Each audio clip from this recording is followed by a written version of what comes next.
They should have died that morning, but what saved them was unthinkable. Not a last-minute charge or a sudden miracle of arms, but a calculation of pipes, pumps, refineries, and the cold choice to turn treasure into smoke. Before the sun rose over the Ardennes, a small scene of ruin and potential salvation played out that would expose the strange arithmetic of modern war.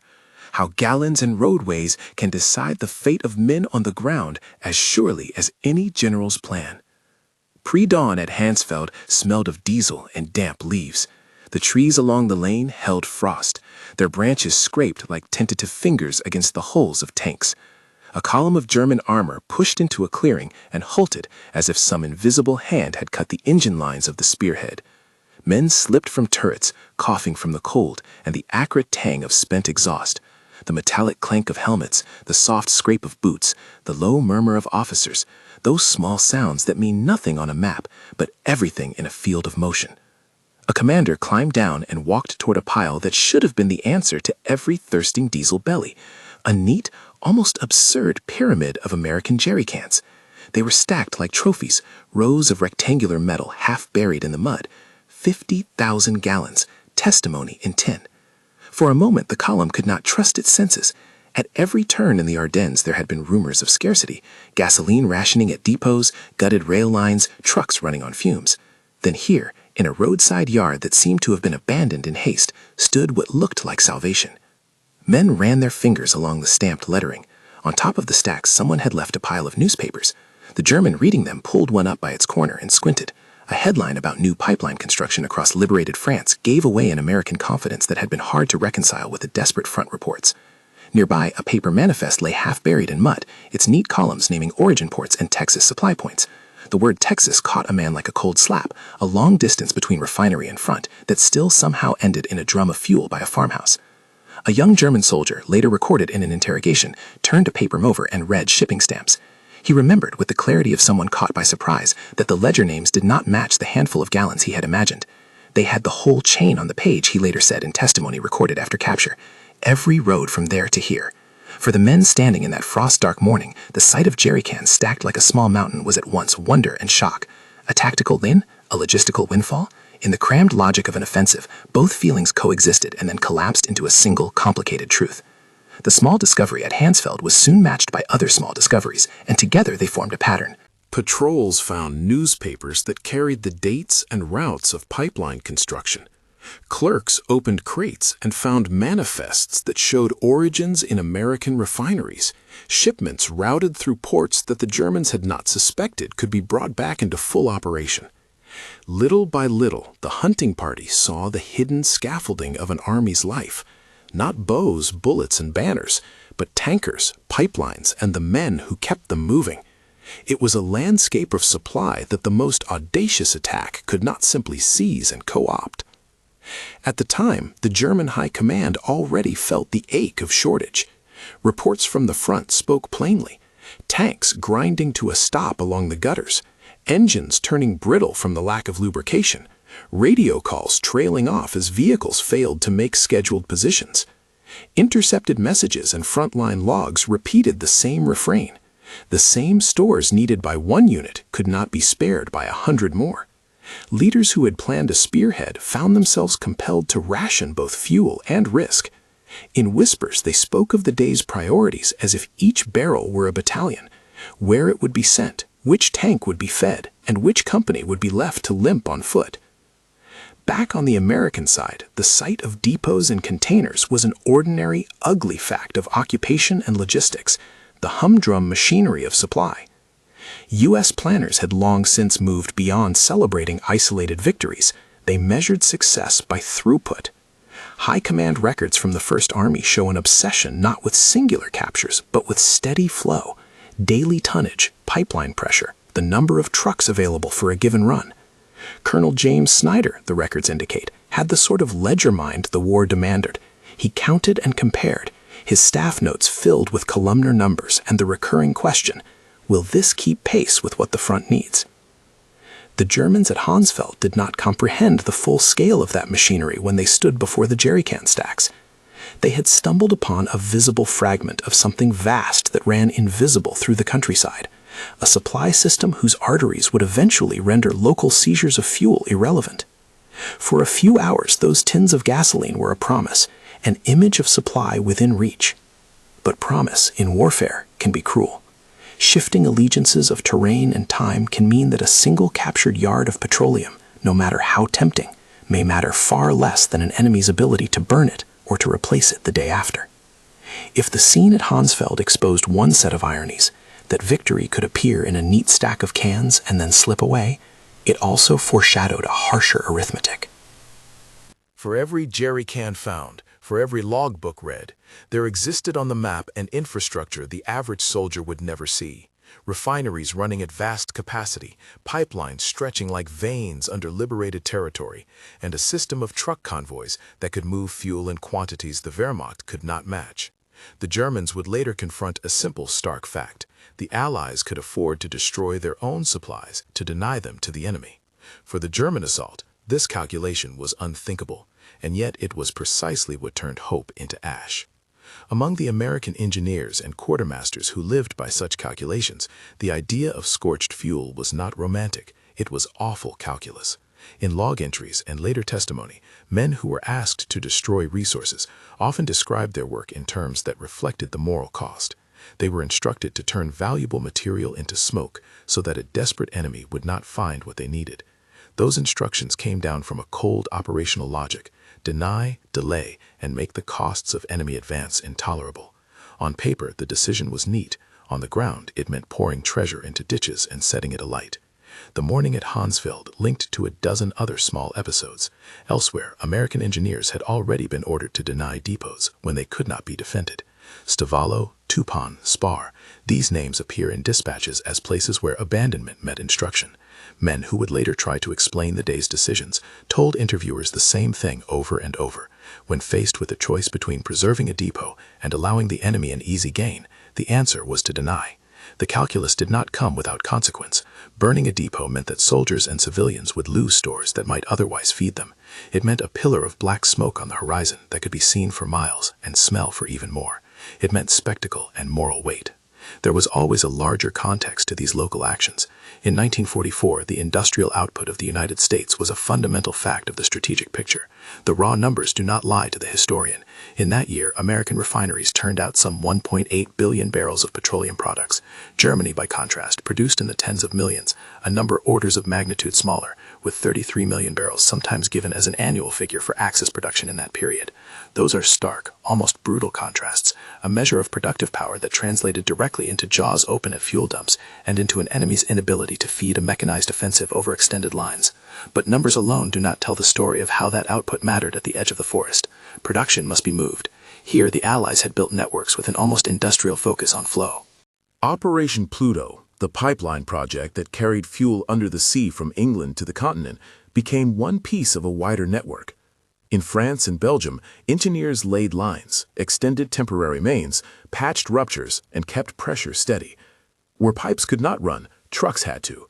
The Red Ball Express, a name that will live in logistics history, was a rolling armada of thousands of trucks moving day and night to push fuel, ammunition, and food to the front.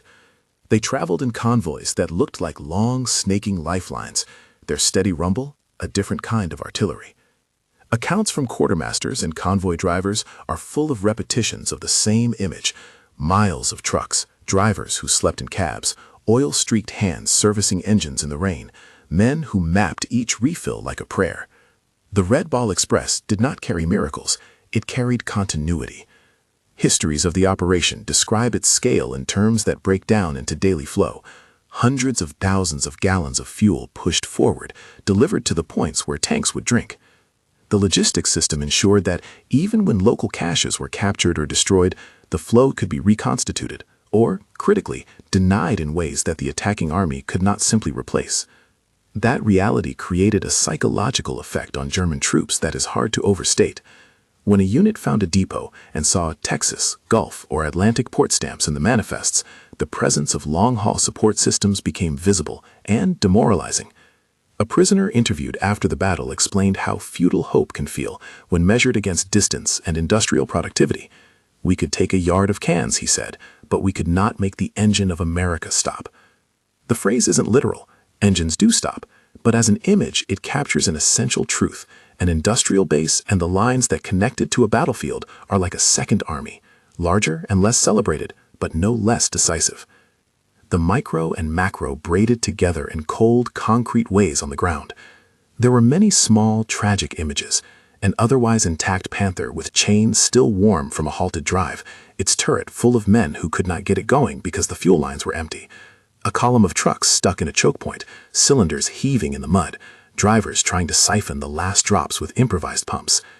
At the same time were the logbooks and telegrams that would later show why those Panthers had been left without gas. Higher commands had decided which fronts were to get priority. Refinery yields and pipeline capacity set the daily ration. Entire tactical plans bent themselves to the line on a ledger. This is the point at which the story becomes moral as well as mechanical.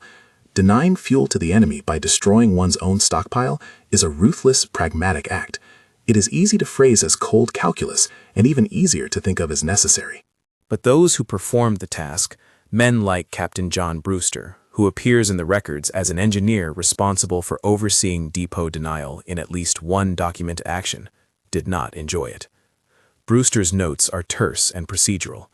They record the movement of men, placement of incendiary charges, and the timing of the burns. In later interviews, some of his subordinates described the mixed feelings, a grim satisfaction that a tactical advantage was denied to the enemy, and an anticlimactic, almost nauseous sense of watching fuel and stores, life in another form, turned into flame. There was also the theatricality of the act, which could not help but be seen and remembered. When a depot is put to the torch, it becomes a sign, a thing that can be seen from miles. A black column rises, it darkens the sky, and the smell carries to positions both friendly and hostile. At Stavolo, where later that day a much larger cache would be set alight, the scene was described by witnesses as like a small volcano, a rolling, roaring maw of fire that ate barrels and spilled out acrid smoke. Men who watched from nearby ridgelines reported a hush, then a jolt of noise as heat struck trees. For an attacking force looking for sustenance, that sight must have felt like betrayal by the very land that would otherwise have offered refuge. Not all depot burnings were identical. The scale varied, and the choices were brutally specific. In some cases, a single man would toss a white phosphorus grenade into a shallow pool of fuel to give the signal. In others, long matches of improvised napalm or ignition lines were used. Technical Sergeant Paul Solis appears in one account as a man who reportedly threw the first such grenade at a depot slated for destruction. He was, according to later records, a non-commissioned man accustomed to the mechanics of demolition as well as anyone.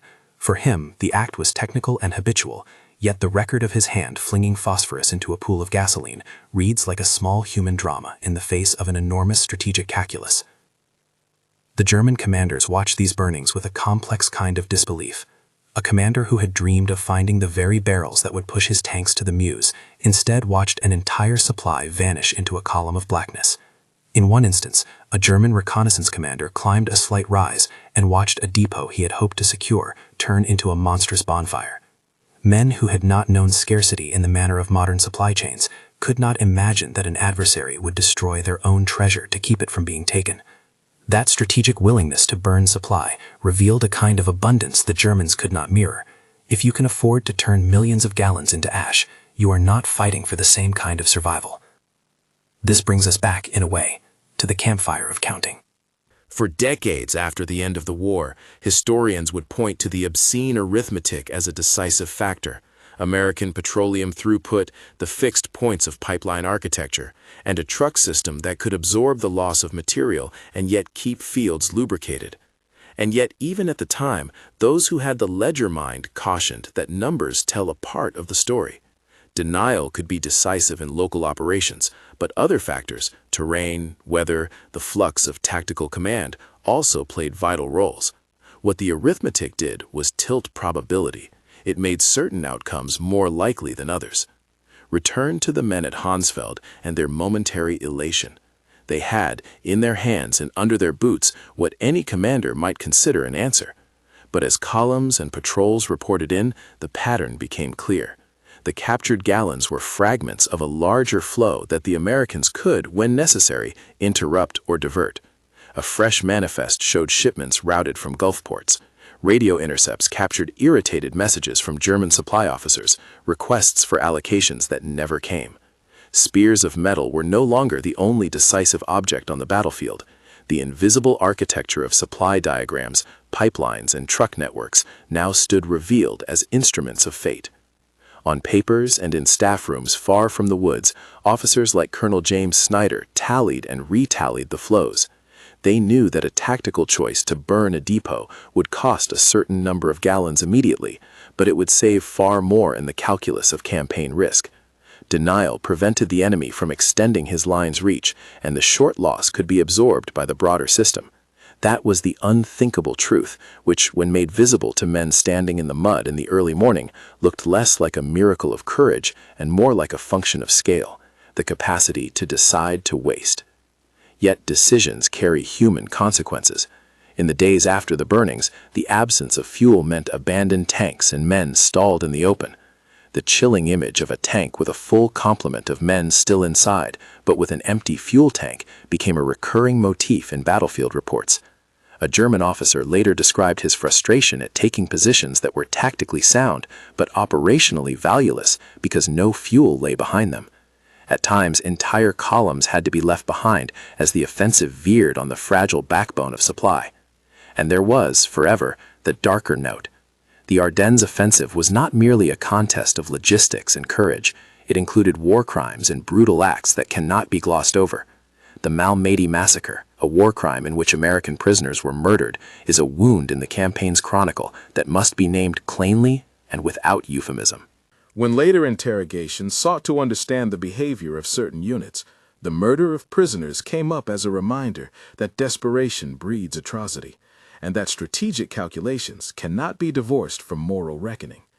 In discussions of supply and denial, it would be obscene to ignore such crimes. They stand as a warning about the way that military necessity can be invoked to obscure wrongdoing. For the men who had to act on the ground, the calculus was immediate and primitive. Deny the enemy a resource or risk being outflanked. Captain John Brewster's detachment had been given orders not to let stores be captured if they could be destroyed safely. The crew that dug the pits, set the rations, and counted the charges did so with a mixture of weary professionalism and at times quiet sorrow. Their reports are full of rigid detail: number of drums lit, estimated volume consumed, direction of smoke.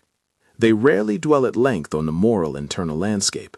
Officialdom preferred precision over introspection. But where interviews do survive, men speak of the smell of burning petroleum and of a sense that something human was being consumed in ways that felt sacrilegious even in war. As the day pushed toward afternoon, rumors ran ahead of action. Word reached advanced elements that a major depot at Stavolo held millions of gallons. Exact figures in some transcripts are unclear and should be treated cautiously, but accounts converge on the scale. What lay in the Stavolo caverns and tanks was counted in the millions, far more than the 50,000 at Hansfeld. For the attacking force, such a find could have been a fulcrum that tipped the offensive towards sustained success. For the defenders and engineers ordered to deny, it was the moment of an agonizing decision: to leave the stockpile intact and risk it falling into enemy hands, or to send it up in a column of smoke that would announce to the world the price of victory. Before anything could be done, reconnaissance reported movement. Small units scouted the perimeter, eyes peeled for the telltale signs of an occupying force preparing to remove or protect what was there. American engineers, for their part, gathered to assess accessibility and to plan demolition. Men who had never wanted to be pyromaniacs in peace became in war experts in ignition. The plan was mechanical and grimly choreographed. Cut off valves, run lines to collection points, place incendiary charges where they would be most effective. The job required speed, and with speed came risk. A single mistake in timing could leave the fuel to the enemy. A delay could see the attacking unit seize what others had worked to keep away. Testimonies recorded later describe a scene of methodical haste. Men wore gloves and masks, they lit priming charges, they worked in teams, cheap in chatter, but exact in movement. Towards one edge of the depot stood Technical Sergeant Paul Solis with a stack of white phosphorus grenades. His role was specialized: to give the final signal, to ensure ignition even where petrol pooled and ordinary flame might sputter. Men later remembered the particular sharpness of the phosphorus, a soundless, lethal flare that eats oxygen. It was a terrible instrument for a terrible job. At the edge of the clearing, German forward observers moved in small groups, their binoculars trained on the depot. For them, the sight of American engineers had a double edge, evidence of an enemy presence, but also a potential target. Orders crackled through a captured net, and men strained to parse what the higher command wanted. Would they be allowed to press and seize? Could they risk the approach? The ammunition boxes and the trucks hummed like a promise they might one day fulfill. A small American unit that had been scouting the approach was hidden in the coppice nearby. Their commander watched the smoke lanes and the thin line of engineers and listened for the shift in the wind. They were only a few dozen men, not enough to hold the depot against a determined armored thrust, but enough to make a difference with a well-timed interdiction or a reported observation. The tension between that handful of scouts and the larger strategic lattice was raw and immediate. A half-dozen men, their lives in the balance, could be saved or sacrificed by decisions taken miles away in staff rooms and in the calculation of how much to burn. It is here, at the cusp where local terror met industrial will, that the story of Hansfeld, of the jerrycans, and of Stivalo intersects with the broader anatomy of the campaign. The men who stood under the tree line, who could smell smoke from a distant farm, did not yet know that a network of pipelines and truck convoys running behind their lines could afford to turn millions into ash rather than let them feed an enemy advance. They would soon learn, in the most practical terms, what it means to have a supply system so extensive that it can sacrifice its own stores to shape a campaign. In the next hours, choices would be made that translated policy into flame. The question was not merely what would be destroyed, but what the destruction would do to the momentum of the assault and to the men who watched it burn for reasons they could not yet understand. If you want the sources and the testimony cited in this video, check the description below. The primary accounts are in post-action interrogations, engineer logbooks, and the notes of 1st Army logistics staff. Reading them makes the arithmetic of these decisions less abstract and more human. As the sun climbed higher, preparations converged on Stivalo. Engineers checked lines twice. Captains walked perimeters and argued quietly about timing. A group of men from one demolition team sat in a circle and reviewed the choreography of fire and withdrawal. They counted their charges aloud in a voice that had been practiced and tempered by necessity. None of them would say they enjoyed the task. Most framed it in the idiom of duty. "Deny to the enemy," they repeated, as if the phrase could blunt the moral bluntness of their work. On the other side of the clearing, German reconnaissance reported back that the depot was in American hands and that the Americans were making odd preparations. A commander who had hoped to walk into the yard and open a line of tanks instead found himself watching workers lay out incendiary rings and funneling lines. He could not yet be sure the Americans would carry out their plan. There remained a sliver of hope that haste or error would let him seize a windfall. His men shifted and tightened their lines like a hand closing on possibility. Inside the depot fence there was an odd stillness. Tanks sat like mute witnesses, their metal glinting with a false calm. The engineers' instructions were precise: pour fuel into trenches so that it would burn uniformly, saturate soak pits and cover valves, place charges where confusion could not save a barrel. These were not acts of spontaneous fury. They were a series of deliberate, professional gestures designed to turn supply into a spectacle of denial. A single procedural error could change the fate of a tank column a few hours later. In the final moments before action, those who moved the charges took a breath that was part dread and part resignation. The men with the lighters had trained and practiced. Those with the grenades had known the smell and had learned not to linger. Technical Sergeant Paul Salas checked his equipment, fingers numb in the cold. He had thrown more than one phosphorus charge in training, and once in anger. The record marks him as steady and capable. Whether out of professional compulsion, a sense of duty, or necessity born of war, he made his way to the pit with a sliver of light catching his face. At the lip of the vat of fuel, the world tightened into a few precise motions. A switch here, a safety remove there. The men who watched saw a figure move, and then the moment stretched. Ignition poised like the edge of a breath. In that taut second, men who only hours earlier had counted jerry cans and read manifests felt the full weight of what they were about to do. They had been ordered to create a site that would change the spatial calculus of a campaign. The choice to burn would either choke the advance or leave a hole where an enemy could drink and resume their thrust. Hands met the igniters. A cap turned. A fist closed. For the men across the clearing who watched through slit visions between trunks, and for the officers who tracked coordinates on maps, everything hinged on the next small movement. The decision now belonged to the men at the rim, to throw flame into the black pool, and to watch the world answer with a pillar of smoke, or to hold and hope for something that staffmen beyond the trees could neither see nor allow. The ignition broke the forest silence like a command. A hiss, a quick bright flare where phosphorus met petrol, and then the depot answered with a roar. Fire leapt along trenches, spiders of flame racing over pooled fuel, and 1,000 small metal voices sang as cans and drums heated and ruptured. The first wave of heat hit the tree line, and the men there staggered back on instinct. The air itself seemed to change, thicker, tasting of tar and old rubber. A pillar of smoke rose, black as a well, swallowing the low clouds and cutting the light into a grim orange day. From the ridge, a German commander who had once imagined opening valves and watching lines of tanks drink deep, watched his expectation collapse. The sound of the flames was not the sound of retreating hope. It was the sound of a future being erased.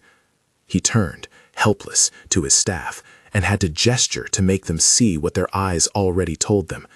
Where there should have been fuel for his spearhead, there was only a black chimney, and behind that column of smoke, the whole outline of his plan blurred.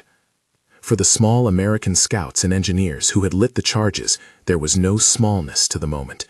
Men who had spent the morning counting drums now counted the consequences in seconds. They stepped back and watched an action that felt like sacrament and sin at once. Technical Sergeant Paul Solis, who had thrown the first grenade, later described the sensation to interrogators and historians as a kind of guilty astonishment. You had been ordered to make a thing disappear, and then you had to witness how complete that disappearance was. He said that the phosphorus burned with a white rage, and that the glow was like a sun concentrated in a ditch. The fire did its arithmetic. Steel warmed, seams popped, gaskets failed. Trucks, lighter tanks, and drums alike surrendered their contents to flame. The depot, intended to be a reservoir of life for any force that could hold it, was rendered inert, an enormous, incandescent denial. Through the afternoon, the blaze shifted and spread according to the plans the engineers had put in place. Deliberate channels of fuel that fed and then starved, based on who had thought most precisely about flow. The spectacle could be read as a display of mastery, or as an admission of exhaustion, one way to turn something you could not protect into something your enemy could not use. Observers on both sides later said the sight had an almost mythic quality. A German private interrogated after capture described how men who had prayed to reach the Meuse watched petroleum reassert the truth they had not wanted to hear, that victory in such a war often meant controlling seams and pumps more than seizing a village. "We had the guns," he said in testimony recorded later, "but they had more than guns. They had the places that fed the guns." The terse accounts, patrol reports, interrogation notes, repeated variations on the same shock, the American willingness to create spectacular denial, and the German recognition that even capture might leave them with an empty promise. The immediate tactical consequence was straightforward and devastating. Without secure, proximate fuel, mechanized units slow and then stop. Tracks cool, radio batteries die, and the initiative dissolves. Columns that had been counted on to close a gap found themselves loitering in skylit clearings while their fuel tanks sat dry. Crews abandoned vehicles in frustration or were forced to scavenge hopelessly. In the hours after Stavelo burned, staff logs show long entries about unavailable vehicle days and units delayed by lack of fuel, bureaucratic language for the failure of motion. What the German spearheads could not know in that moment was the broader arithmetic that made such denial possible and, crucially, sustainable. The loss at one depot, no matter how large, was a manageable subtraction from a far larger supply. Allied logistic systems had been designed to accept loss as a variable. Pipelines could be patched, trucks reallocated, and ports kept working. The Red Ball Express kept running routes at night and day. Drivers who had swapped civilian lives for a schedule of refills and drop-offs were not operating on heroism alone.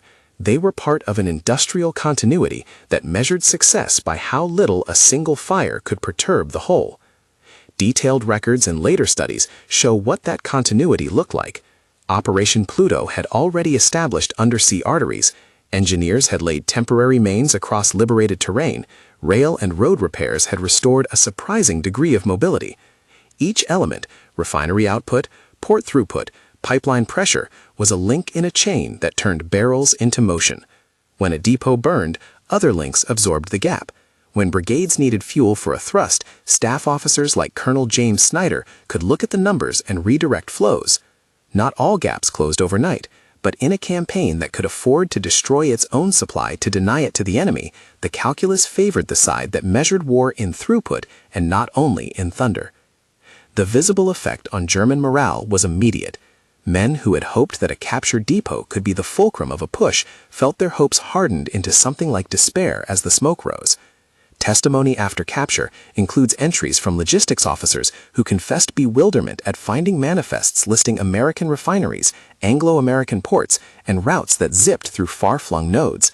Seeing the names Gulf, Texas, or New Orleans on a crate or ledger meant that the enemy could draw from sources the Wehrmacht could not contest.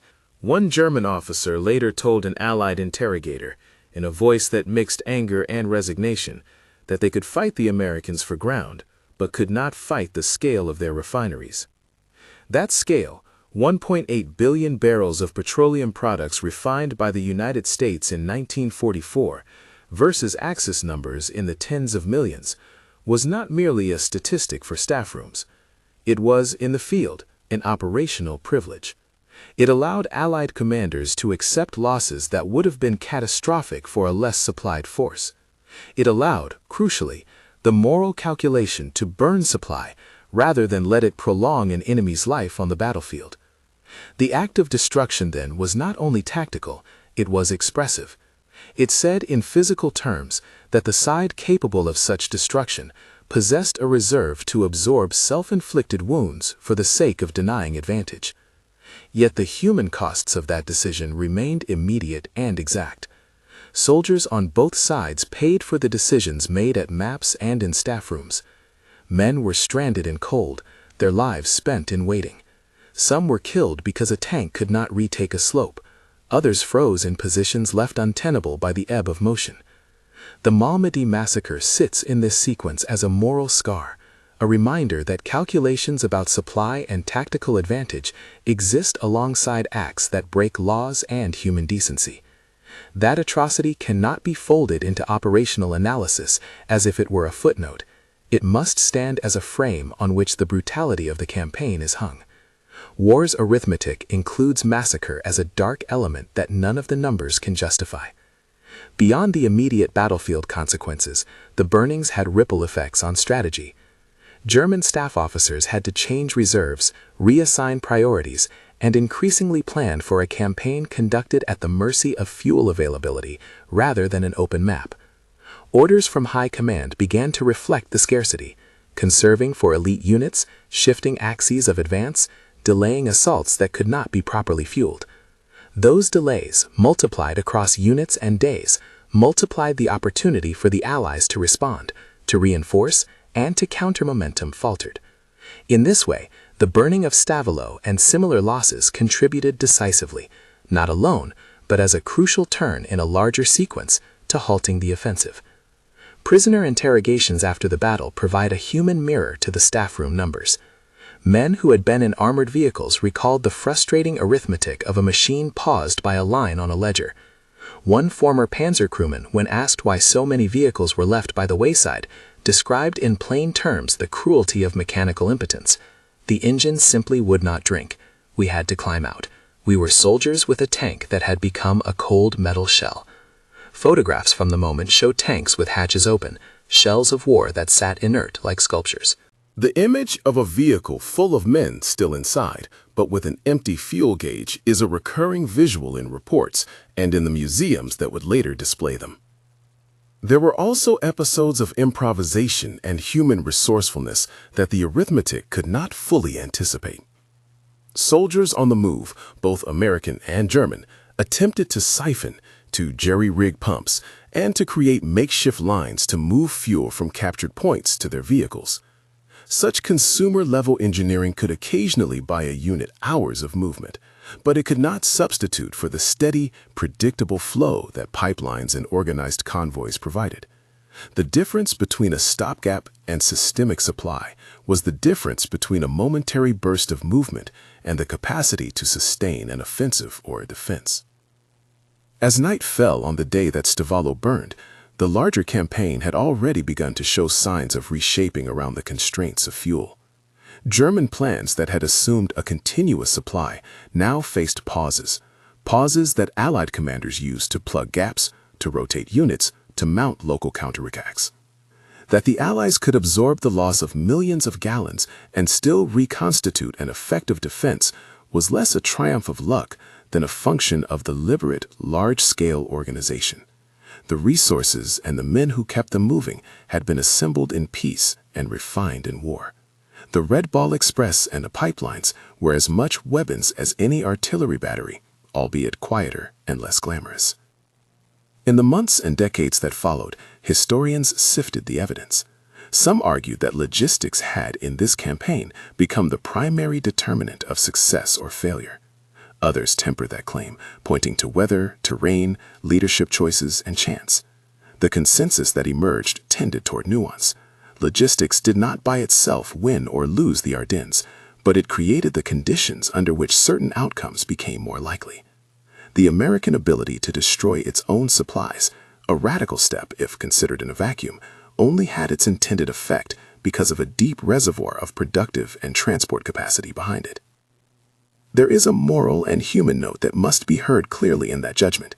To say industrial capacity saved men risks flattening the complex mix of decisions, courage, and suffering into a single mechanistic explanation. Men lit charges, watched fires, froze in the night, and died in places that bore neither coal nor oil. Commanders made agonizing calls under time pressure. Civilians lost stores and livelihoods. The burning of supply was a tactic chosen in a context where the lesser evil was weighed against the greater danger. It is not a tidy heroism, but a grim calculus that left burns on hands and souls alike. Years later, when veterans gathered around museum exhibits or in roadside reunions, the images of that day were often stripped down to simple, bitter jokes or to quiet, knowing glances. A former truck driver might stand before a Sherman with its gauge stuck on empty and say, half to himself, "We almost won the argument with our lorries." A veteran engineer might touch the rusted edge of a jerry can and remember the taste of smoke. These small human scenes are the afterlife of the arithmetic. They are how men carry the burden of decisions whose consequences were measured in both gallons and graves. The final image returns us, fittingly, to the tank on the museum plinth. Its fuel gauge sits perpetually at zero, an artifact that asks its viewers to imagine the moment when a machine capable of so much movement simply could not go.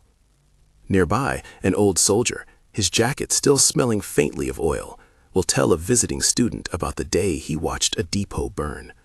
He will not speak in abstractions about throughput or pipelines. He will tell of the smell, the noise, the way men seemed to move slower when the sky was full of smoke. He will perhaps whisper that they should have died that day, because on paper, looking at one burning depot, the attacking force should have had the means to push on and break through. But then he will explain the unthinkable fact that saved them, not a miracle of arms, but an industrial tide and a strategic will that could turn treasure into ash, absorb the loss, and keep the lines flowing. If that reading disappoints a desire for battlefield heroics as the sole driver of history, it also deepens our understanding of what modern war demands. It shows that victory often rests as much on the unseen scaffolding, pipelines, refineries, convoys, and the men who run them, as on the visible engagements. The burning of Stavelot and the capture at Hansfeld are emblematic because they make that scaffolding visible. For an instant, the arithmetic of war stood naked in mud and flame. There are, finally, lessons that outlast the smoke. One is practical: maintain the lines that keep an army alive. Another is ethical: acknowledge the human cost of decisions that convert sustenance into strategic leverage. And there is a quieter, more somber lesson: abundance can be weaponized, and that weaponization has moral consequences that echo long after the maps are redrawn. They should have died that day, those men on both sides who stood under an expanding sky of smoke. In many tactical senses, they were at the mercy of forces larger than themselves. What saved them was unthinkable in the romantic vocabulary of charges and last stands. It was a machine of supply, a willingness to make terrible calculations, and the capacity to survive the act of destroying one's own lifeline. That combination, industrial might yoked to cold operational logic, tilted the day, and in part, the campaign. It is a sobering truth. The decisive miracles of modern war are often not miracles at all, but choices made in ledger rooms and workshops, poured out in ditches and set alight, watched by men who would never forget the smell of what they had been ordered to burn. If this account moved you, and you want to read the primary sources and testimonies cited, check the description for the links to engineer logs, first-hand interrogations, and logistic summaries. If you found this surprising, like and subscribe for more deep dives into the hidden logistics that shaped history, and watch the related piece where we examine the Red Ball Express and the drivers who kept it running.